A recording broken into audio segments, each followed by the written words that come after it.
Au nom de Dieu, bienvenue sur ma chaîne YouTube, mes frères et sœurs en Dieu, que la paix soit sur vous. Je suis l'auteur du livre Mes rêves et visions faits réels. Je raconte ma véritable histoire, mes rêves pieux qui m'ont guidé vers Dieu et m'ont apporté cette paix intérieure. Je remercie Dieu de sa grâce et de son amour et vous fais partager mon bonheur et le message qu'il veut vous délivrer. Je vais vous raconter ce rêve qui s'intitule « Le chemin qui mène vers Dieu ». Écoutez.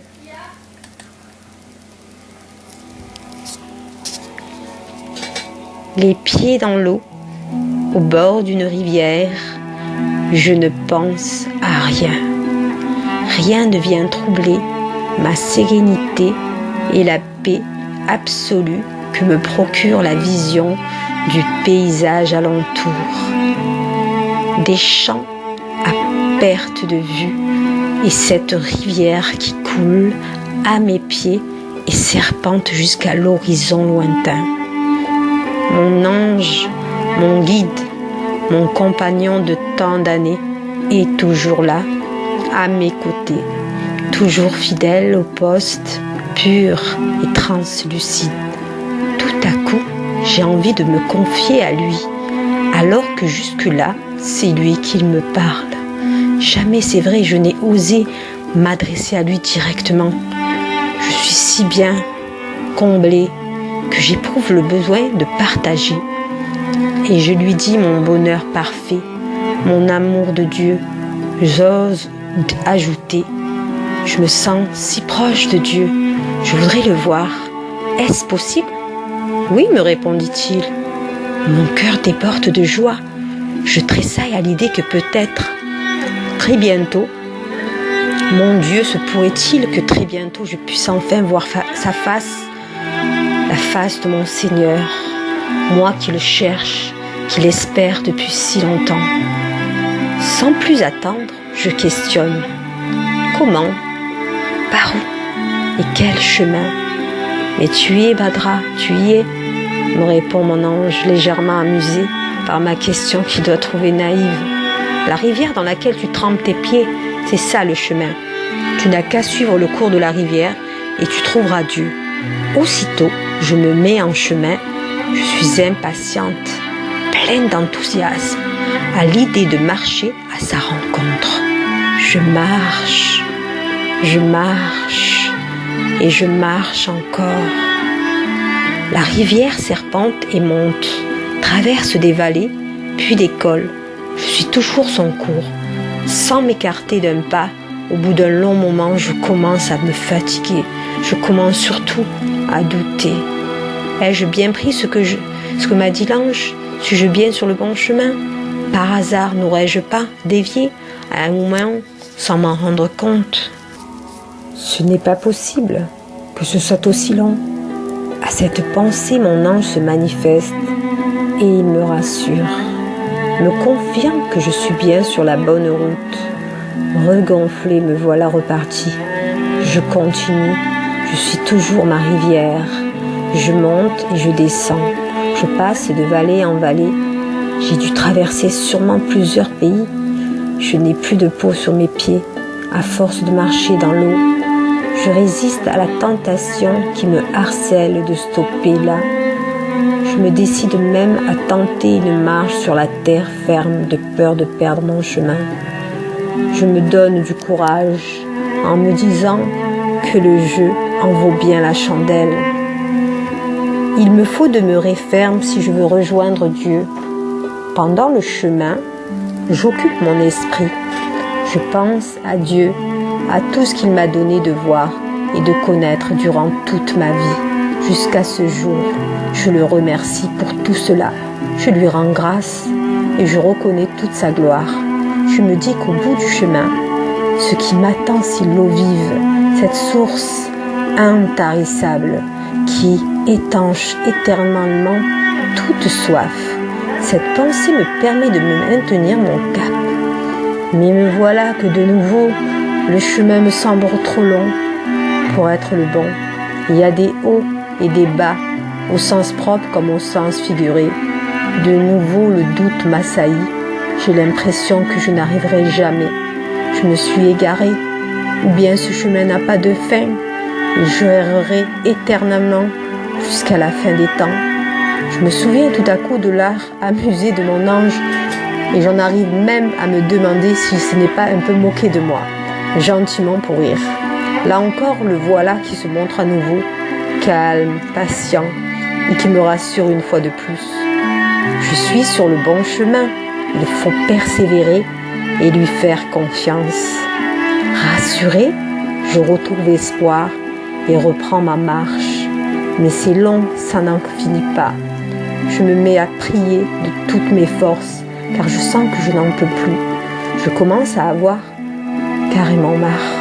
Je suis toute prête d'oublier ma ferveur, mon grand désir qui m'a fait me mettre en route de ce qui me motivait au tout début. Je me dis que j'étais trop bien il y a longtemps, il y a des siècles, ce jour où tremper les pieds au bord de ma rivière. Quel besoin avais-je eu d'entamer cette quête?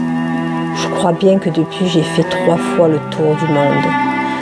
Une puissante envie d'abandonner me prend. Mais heureusement, mon ange fidèle veille pour la 3e fois. Il me montre qu'il est là, à mes côtés, et qu'il est confiant. Lui, il compte sur moi. Et puis, finalement, la rivière se termine.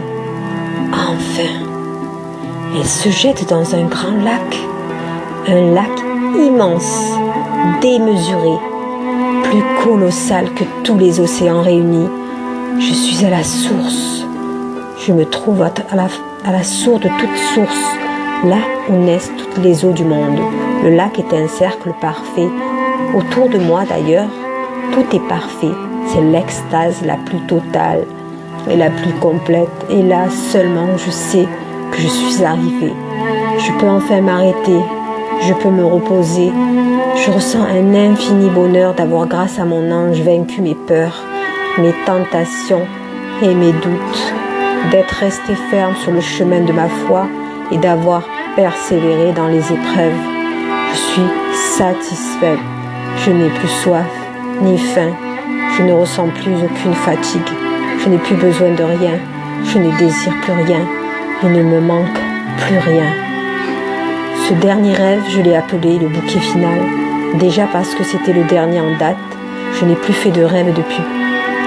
Pour l'instant. Il est précieux à titre personnel. J'aime à imaginer que la rivière que j'ai suivie en songe symbolise le droit chemin, celui dont je ne dois pas m'écarter au cours de ma propre vie. Je sais déjà que mes anges, mes guides fidèles, qui m'ont soutenu jusqu'à aujourd'hui, vont continuer de le faire. M'épauler, j'ai confiance. Je sais qu'ils seront là pour moi et se manifesteront en cas de besoin. Même si la route est longue, jusqu'au jour où, je l'espère, Inch'Allah, je me trouverai en face de mon Créateur. Je dois garder espoir et rester actif, les pieds sur terre, dans les épreuves courantes de la vie. La deuxième raison qui explique ce titre que j'ai choisi, et là je redeviens le témoin, car je crois que la leçon à retenir ne me concerne pas seulement. C'est ce que, sans savoir où j'avais atterri exactement et sans avoir finalement parachevé mon désir premier, qui, je vous le rappelle, était de rencontrer Dieu. Je sais que mon vœu a pourtant été exaucé à travers cette vision d'après moi. Si je suis arrivée à la source de toutes les sources, à l'origine même de tout ce qui coule comme eau, si sans faisant je me suis sentie mieux que jamais dans aucun de mes rêves, même ceux déjà merveilleux du paradis, je pense que l'on m'a donné une petite idée de ce qui préfigure chez nous les musulmans El Firdaus, l'Éden, la Jérusalem céleste, le meilleur endroit du paradis, le degré le plus élevé, celui tout près duquel demeure Allah notre Dieu, l'Éternel, le Tout-Puissant, l'Alpha et l'Oméga, celui qui était, qui est et qui vient. J'avais rêvé de l'eau comme intimement liée à ce haut lieu du paradis. Et ce n'est que par la suite que j'ai découvert ce hadith du prophète Mohammed, paix sur lui. Il Firdaus se trouve au cœur du paradis ainsi qu'à son sommet. C'est sur lui que s'élève le trône de Rahman et c'est à partir de lui que jaillissent les fleuves du paradis. Authentifié par Ahmed ibn Abbar qui a vécu au 8e siècle. Dans le Coran, on trouve le verset 7 de la sourate 11 qui confirme que le trône d'Allah au 7e ciel se trouve bien sur l'eau. Et celui qui a créé les cieux et la terre en 6 jours alors que son trône était sur l'eau. Je ne vous parle même pas de tous les versets que j'ai trouvés dans la Bible, en particulier dans l'Apocalypse de Jean, qui parle de trône, de Dieu et du lieu où il se trouve, ainsi que de l'importance de l'eau.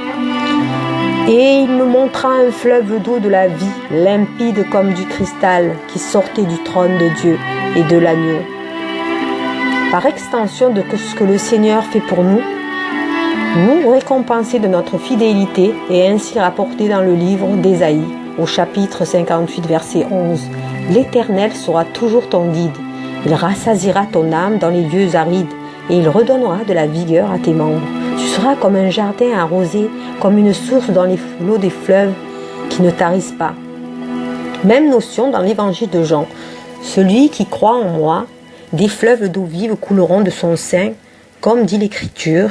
Pour moi, cela veut dire que tout un chacun, à condition de bien sûr faire ce qu'il faut pour être digne, peut prétendre à ce fameux dernier degré. Il en va du bon Dieu différemment de ce que l'on connaît malheureusement sur la terre. Avec lui, pas de lutte de ségrégation et de discrimination. Seule la véritable valeur et les bonnes intentions comptent. Cela vaut une bonne nouvelle, n'est-ce pas ?